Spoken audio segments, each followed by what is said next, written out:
အားလုံးမင်္ဂလာပါဗျာနော်ဒီနေ့မှလည်းတကယ်ချင်းတို့ကျွန်တော်ပြန်လည်ပြီး vision လုပ်ပေးမယ့်ဗီဒီယိုဖိုင်လေးကတော့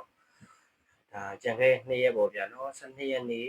6လပိုင်း2025ခုနှစ်မှာနော်ဖြစ်သွားခဲ့တဲ့ဗျာလေရင်ပြစ်ကြမှုပေါ့နော်အိန္ဒိယလေကြောင်းလိုင်းကနေပြီးတော့နော်လန်ဒန်ကိုသွားမဲ့လေချေနော်လေရင်ပြစ်ကြမှုစိတ်မကောင်းတဲ့တဲ့င်းလေးပေါ့ဗျာနော်ဒီဗီဒီယိုဖိုင်လေးကိုအမိုင်စီကနေတင်ထားတာလေးကိုကျွန်တော်ပြန်လည်ပြီး vision လုပ်ရခြင်းဖြစ်တယ်ဗျာနော်ဒီငွေတင်ထားတဲ့မှာကိုလည်းကျွန်တော်ဒီကနေ credit ပေးပါတယ်ဗျာနော်ဒီဗီဒီယိုလေးကစိတ်မကောင်းဒီကတည်းကဆိုရင်လည်းเนาะကျွန်တော်တို့အတွက်ဘူးကြီးရမယ်ထင်လို့ကျွန်တော်ပြန်လည်ပြီး vision လုပ်ခြင်းဖြစ်တယ်ဗျဒီလိုကြောင့်ကျွန်တော်ဗီဒီယိုဖိုင်လေးကိုစာဆုံးတကယ်ကျွန်တော်လေး like ပါကြည့်ရှုပေးကြပါဦးဗျာနော်ဗီဒီယိုဖိုင်လေးစပါ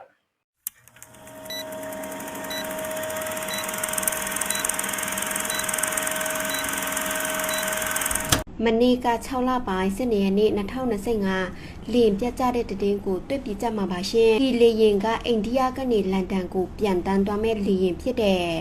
လေရင်နံပါတ်က AL တစ်ခွန်တဲ့လေရင်ထွက်ခွာတာ9မိနစ်ပဲရသေးတယ်ဆက်မတက်နိုင်ပဲတဖြည်းဖြည်းနဲ့ပြန်ကျလာပြီးတိုက်တလုံးပေါ်မှာသွားကြပြီးမီးလောင်သွားတယ်ရှင်အဲ့ဒီလေရင်ပေါ်မှာခီးတဲ့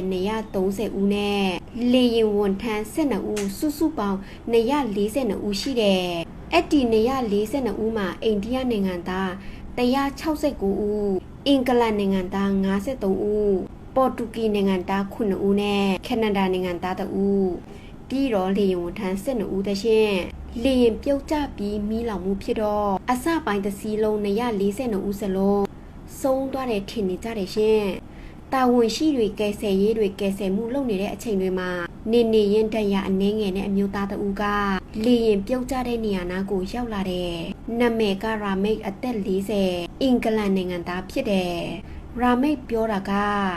တူတီးကြတဲ့လေရင်ပေါ်မှာလိုက်စီးလာတဲ့သူဖြစ်တယ်။သူကထိုင်ခုံနံပါတ်7Aမှာထိုင်တယ်။သူထိုင်တဲ့ခုံနဲ့အရေးပေါ်ထွက်ပေါက်ကနီးတယ်တရှင်။လေရင်ပြတ်ကျတော့မဲ့အချိန်မှာလေရင်ကတခုခုနဲ့တွားတိုက်မိလို့သူ့ရဲ့ခန္ဓာကိုယ်ကလေရင်ထဲကနေခုန်ထွက်လာတဲ့ဒါကြောင့်သူလွတ်လာတဲ့တရှင်အစပိုင်းတည်င်းထွက်တာကလင်ပြုတ်ကြတော့မဲ့အချိန်ရာမင်ကသူ့ဘာသာသူအရေးပေါ်ထွက်ပေါက်ကနေခုန်ချလာတယ်လို့ကြားတယ်ရှင်ရာမိတ်ကပြောသေးတဲ့အမှန်ဆိုရင်လေရင်ပေါ်မှာသူ့ကိုလည်းပါတယ်ဒါပေမဲ့သူနဲ့သူ့အကိုကတယောက်တနေရာထိုင်တယ်ဒါကြောင့်သူ့ကိုလွတ်မလွတ်ဆိုတာသူမသိဘူးတဲ့ရှင်ရာမိတ်ကပြောသေးတယ်လေရင်တက်တော့လေရင်ထဲကလေအေးပေးဆက်တွေအလုံးမလုပ်ဘူးတဲ့ရှင်အခုထိတော့242ဦးမှာ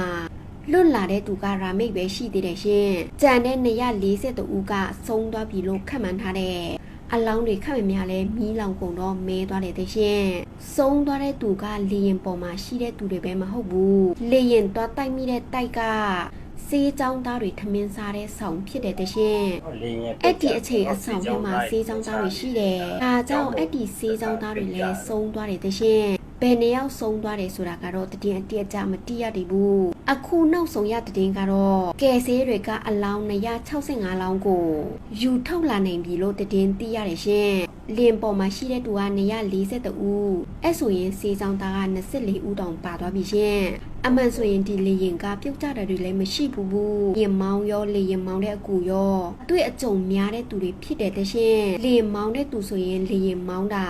နိုင်ရီပေါင်း8200တောင်ရှိပူပြီတဲ့ရှင်လွတ်လာတဲ့တယောက်အရန်နဲ့မှကန်ကောင်းတယ်နော်ရှင်လူဆိုတာပဲနေပဲချိန်ပဲခါတွားရမယ်ဆိုတာတကယ်မသိနိုင်ဘူးနော်ရှင်အဲ့တော့အသက်ရှင်နေတော့မှကောင်းကောင်းနေကြချစ်ချစ်ခင်ခင်နေကြရအောင်ရှင်ဆုံးသွားသူအားလုံးကောင်းရပုံပွားရောက်ပါစေရှင် What was the situation yesterday? Can you describe for us, please? I can't explain. Everything happened in my eye. I can't. How did you manage to escape? I just. Did you pull the emergency doors? No. Emergency door is broken. Yeah. My seat is broken. Yeah. Then I see the pace little bit. Yeah. Then I will try to come out. Okay. Yeah, that's why. So, did the aircraft catch fire before you came out? Yes. Okay. A little bit fire. After me, I'm out. Then blast. So, did anybody help you, or you after that you came out on your own? How did you jump from the aircraft? I'm not jumping. Okay. I just walk out. Okay. Then ambulance coming in. You did walk out on the building, or No, in floor. on the floor? Yes. Inside the aeroplane. Only there. Yeah. So, and you managed to get into the ambulance there? What did Prime Minister tell you? What was the conversation? He's just asking me everything is okay. That's it. better now. Yes. And where your family? Where's your family? Are you people? Family is in London. Okay. The whole family is Yes. Me and my brother staying in India last 8-9 months. And yesterday I was going to back to London. They happened everything in there. How do you feel that you have survived this kind of? I can't explain. It's miracle everything. တက်ပြန်ပြီးရှင်ပြန်ပြီးလွတ်မြောက်လာပြီပေါ့ဗျာ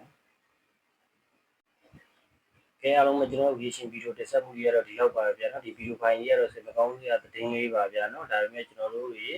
နော်ဒါပြန်လည်ပြီးရေရှင်လုပ်တယ်ဆိုတာတော့တကယ်ကြီးတို့တွေဒီပညာဘုံတုတလေးစုံတရားရအောင်ပေါ့ဗျာနော်သွားတတိလားတတိလားတတိပေါ့ဒီတိုင်းစင်ကြတဲ့အောင်ပြန်လည်ရေရှင်လုပ်ကြခြင်းဖြစ်တယ်ဗျာနော်ဒီလင်းဖြစ်ကြတဲ့အထဲမှာဒီဆုံးသွားတဲ့လူတွေအားလုံးလည်းကျွန်တော်ဒီကနေဘာမှမရောက်ပါဘူးလို့ဆုတောင်းပေးပါတယ်ဗျာနော်ကဲနောက်ဗီဒီယိုဖိုင်လေးမှာကျွန်တော်တို့ပြန်လည်တွေ့ကြမယ်ဗျာ